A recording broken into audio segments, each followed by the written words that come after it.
అంశాలను తీసుకున్నారు అధ్యక్ష.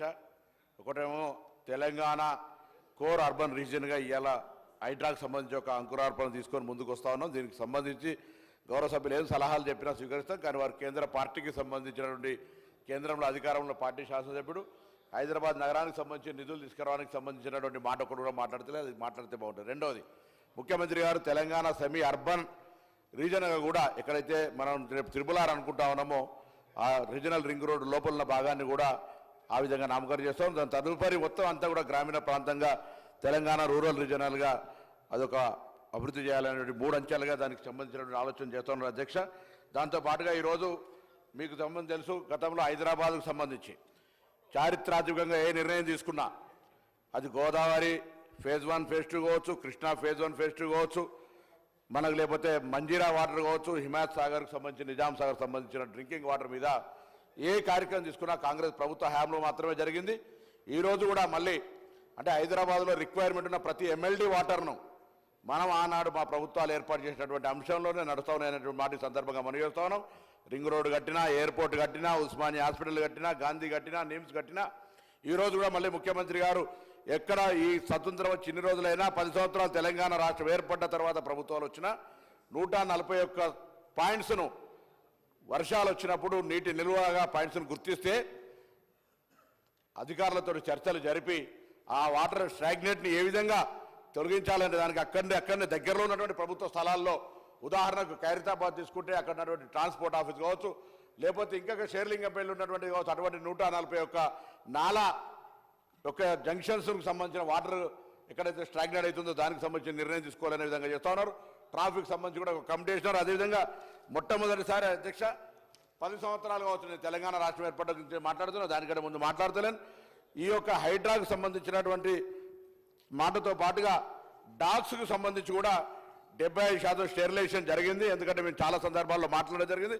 దాని తర్వాత ముఖ్యమంత్రి గారు కూడా జరిగిన సంఘటనల మీద స్పందించి మాట్లాడితే మొట్టమొదటిసారి ఏబీసీ కమిటీని సమావేశం వేసి దానికి ఒక కార్యనిర్వాహకంగా తీసుకొని ఒక ప్లాన్ ఆఫ్ యాక్షన్ చేస్తూ ఉన్నాం.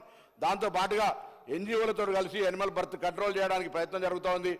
అదేవిధంగా వారు అంటా ఉన్నారు లేవని సరి అయినటువంటి యాంటీ రాబీస్ వ్యాక్సిన్లు కూడా సదుపాయాలు హాస్పిటల్లో ఉన్నాయి అధ్యక్ష. ఎక్కడైనటువంటి ఇష్యూ ఉంటే తప్పకుండా మేము, ఎందుకంటే రెగ్యులర్గా రివ్యూ మీటింగ్లు ముఖ్యమంత్రి గారితో పాటుగా ముఖ్యమంత్రి అర్బన్ మినిస్ట్రీగా, మున్సిపల్ మినిస్ట్రీగా, దాని తర్వాత హైదరాబాద్ సంబంధించినటువంటి మొత్తం కోర్ మున్సిపల్ ఏరియాలో ఇటీవలనే హైదరాబాద్ సంబంధించిన గౌరవ శాసనసభ్యులందరితో కూడా అధికారులతో సమావేశం ఏర్పాటు చేసిన శాసనసభకు ముందే మరి గౌరవ ముఖ్యమంత్రి గారి దృష్టికి తీసుకురావడంతో 10,000 కోట్లు కేటాయించినందుకు మా శాసనసభ్యులందరూ కూడా హైదరాబాద్ నగరానికి సంబంధించిన వాళ్ళు కూడా సంతోషంగా ప్రభుత్వానికి ధన్యవాదాలు చెప్పారు. స్థానిక సంస్థలకు సంబంధించినటువంటి మున్సిపల్ కార్పొరేషన్ ఏదైతే జిహెచ్ఎంసీ ఉందో మేయర్తో సహా కార్పొరేటర్ల తరచు కూడా ముఖ్యమంత్రి గారికి, అదేవిధంగా ఆర్థిక శాఖ మంత్రి ఉప ముఖ్యమంత్రి గారికి ధన్యవాదాలు చెప్పినటువంటి మాట సందర్భంగా మనవి చేస్తూ ఈరోజు ఈ యొక్క కమిటీ ఏదైతే చేసినామో దాని ద్వారా ఎన్జిఓలను ఇన్వాల్వ్ చేయడం కావచ్చు, ప్రజల లోపల అవగాహన కలిగించడం కావచ్చు.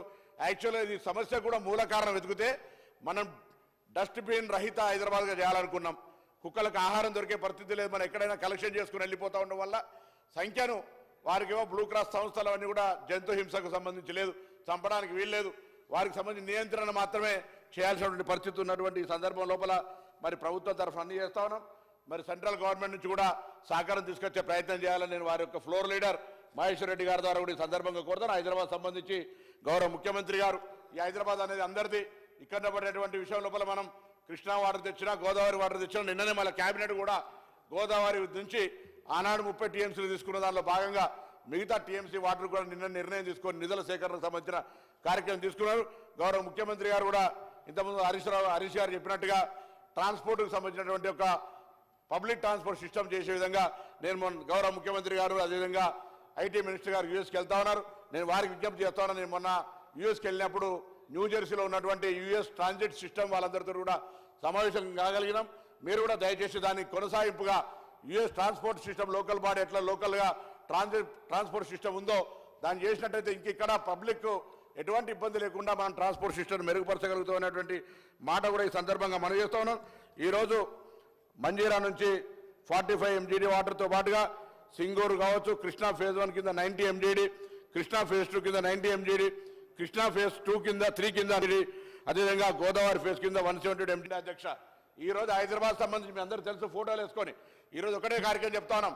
హైదరాబాద్ సంబంధించి మారుతున్న కాలానికి అనుగుణంగా పెరుగుతున్న జనాభాకు అనుగుణంగా ప్రజలకు సౌకర్యాలు కలగజేయాలి 2050 టార్గెట్ ఫిక్స్ చేసుకొని దానికి అనుగుణంగా అందరికీ ఒక్క సహకారం తీసుకొని ముఖ్యంగా నేను మహేశ్వరి గారి ద్వారా కోరుతా ఉన్నా. మేము గతంలో భారతీయ జనతా పార్టీకి ఒక కారణం ఉండే రాష్ట్ర ప్రభుత్వం నిధులు అడుగుతలేదు, సహకరించడానికి సిద్ధంగా లేదని మా గౌరవ ముఖ్యమంత్రి గారు అనేక సందర్భాల్లో మేము కూడా ఈ ప్రాంతం నుంచి ప్రాతినిధ్యం వచ్చిన మంత్రుల్ని కావచ్చు, ప్రభుత్వాన్ని కేంద్రంలో మంత్రులు అనేక సందర్భాల్లో కలిసినాం. కానీ బడ్జెట్లో గాడిద సున్నా ఉండే గుడ్డు ఉండే.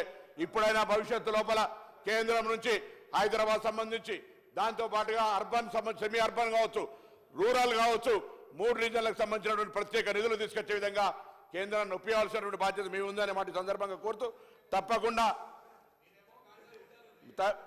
తప్పకుండా మరి మీరు అనాల్సి వస్తే మరి ఏం చేస్తారు, తెచ్చి నిధులు చూపెట్టండి. మాకే వ్యక్తిగతంగా తప్పకుండా ఈ సందర్భంగా మరొకసారి కోరుతా ఉన్నాం.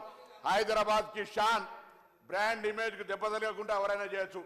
నేను ఇంతకుముందు గౌరవ సభ్యులు నాగేందర్ అన్న గారు మాట్లాడినట్టుగా అప్పుడప్పుడు నాకు కూడా అనుమానం కలుగుతుంది చూస్తూ ఉంటుంటే. మొన్న గౌరవ మాజీ హోంమంత్రి సబితా ఇంద్రెడ్డి గారు మాట్లాడుతూ హైదరాబాద్లో శాంతి భద్రతలు, రాష్ట్రంలో శాంతి భద్రతల గురించి మాట్లాడుతున్నారు. అధ్యక్ష, శాంతి భద్రతలు ఎక్కడైనా ప్రమాదం ఉందా? శాంతి భద్రతలు కాపాడడానికి మా శాసనసభ్యులకు సంబంధించిన నాయకులు కూడా ఎక్కడైనా పోలీస్ ట్రాన్స్ఫర్ అడిగితే కూడా ఇది కాస్మోపాలిటన్ సిటీ, మెట్రోపాలిటన్ సిటీ, శాంతి భద్రత దగ్గర మనం ఎక్కడ కూడా కాంప్రమైజ్ కావద్దని పూర్తి స్వేచ్ఛనిచ్చి పోలీసింగ్ లోపల ఎక్కడ కూడా ఫ్రెండ్లీ పోలీస్ అంటే గుండాలతో క్రిమినల్స్తో కాదని మా 3 సిటీ పోలీస్ కమిషనర్లు ముఖ్యమంత్రి గారి ఆదేశాల మేరకు కలెక్టర్ రివ్యూలో కూడా ఇవాళ వారికి అన్ని తగిన ఆదేశాలు ఇచ్చి అనేక రకాల చర్యలు తీసుకుంటున్నాం. అధ్యక్ష, కుటుంబ పరంగానో అక్కడ ఉన్న చిన్న చిన్న అంశాల మేరకు హత్యలు అయితే ఇతరత్ర జరిగితే వాళ్ళకు సంబంధించిన విషయాల లోపల కూడా కఠిన చర్యలు తీసుకునే విధంగా చర్యలు తీసుకునేబడతాను. అందుకే దయచేసి భవిష్యత్తుకు సంబంధించి ఇంతకు గౌరవ నాగేందర్ గారు చెప్పినట్టుగా హైదరాబాద్ బ్రాండ్ ఇమేజ్ దెబ్బతీయడానికి ఏదైనా కుట్ర కూడా చేసేటువంటి ప్రయత్నం లోపల మనం అందరం కూడా జాగ్రత్తగా ఉండాలి. హైదరాబాద్ బ్రాండ్ ఇమేజ్, హైదరాబాద్ నగరాన్ని కాపాడుకొని ప్రజలందరికీ ఇక్కడ ఉపయోగపడే విధంగా అనేక కార్యక్రమాలు జరిగినాయి. మన రంజాన్ కావచ్చు, బక్రీద్ కావచ్చు, మొహరం కావచ్చు, బతుకమ్మ కావచ్చు, బోనాలు కావచ్చు, అన్ని కార్యక్రమాలు అందరి ప్రజల సహకారంతో అయితే ఉన్నాయి. భవిష్యత్తు కూడా ఈ కార్యక్రమం తీసుకున్న గౌరవ ముఖ్యమంత్రి ఆలోచనకు అనుగుణంగా ఈ ప్రజాపాలన ప్రభుత్వంకు అనుగుణంగా అన్ని కార్యక్రమాలకు సహాయ సహకారాలు ఇస్తారనేటువంటి ఆకాంక్షలు మీ ద్వారా హైదరాబాద్ నగర ప్రజలందరికీ వ్యక్తం చేస్తూ అన్ని రకాలుగా అభివృద్ధికి సహకరించాలి. మరి విమర్శ చేయడం కాదు, దానికి సంబంధించినటువంటి విషయం లోపల కుక్కల సమస్య, ఇతరత్ర సమస్య మొన్నోడు చెప్తా ఉన్నారు. నేను వాళ్ళు చెప్పిన ఆసిఫ్ నగర్లో ఎక్కడో గౌరవ మంత్రి మున్సిపల్ శాఖ మంత్రి ఉండే మా సోదరు కేటీ రామారావు, అప్పుడు కూడా కుక్క గారు చచ్చిపోయింది. ఈ మొన్న చచ్చిపోయింది దానేమో రాజకీయంగా భూతత్వాలు పెట్టి చూపెడతా ఉన్నారు. హిందూ పేపర్లో రాస్తున్నారు. అవును, నిజంగా ఇదొక సోషల్ అంశము, సామాజికంగా దీన్ని మనం అందరం కూడా కలిసి ఇప్పటికే ప్రభుత్వం తరఫున నేను చెప్పిన సమర్థవంతమైన అధికారులు ఉన్నారు. ప్రభుత్వం సమర్థవంతమైన అధికారులను మరి మున్సిపల్ అడ్మినిస్ట్రేషన్ ప్రకారం కావచ్చు, హైడ్రా ప్రకారంగా నియమిస్తున్నటువంటి సందర్భంలో తప్పకుండా ముఖ్యమంత్రి గారి ఆలోచనల ప్రకారంగా హైదరాబాద్ బ్రాండ్ ఇమేజ్ కాపాడడానికి అన్ని రకాల అభివృద్ధి 2050 టార్గెట్ ప్రకారంగా ముందుకు పోతాం కావచ్చు అనేటువంటి మాట సందర్భంగా మనం చేస్తూ మరి గౌరవ సభ్యులకు సహకారం అందించడానికి కేంద్ర నిధులు తీసుకురావడానికి సందర్భంగా కోరుతా ఉన్నాను. ప్రత్యేక ధన్యవాదాలు. నిధుల విషయంలో హైదరాబాదు అభివృద్ధి కోసం నేను ఈ సభ ద్వారా చెప్పదలుచుకున్నా.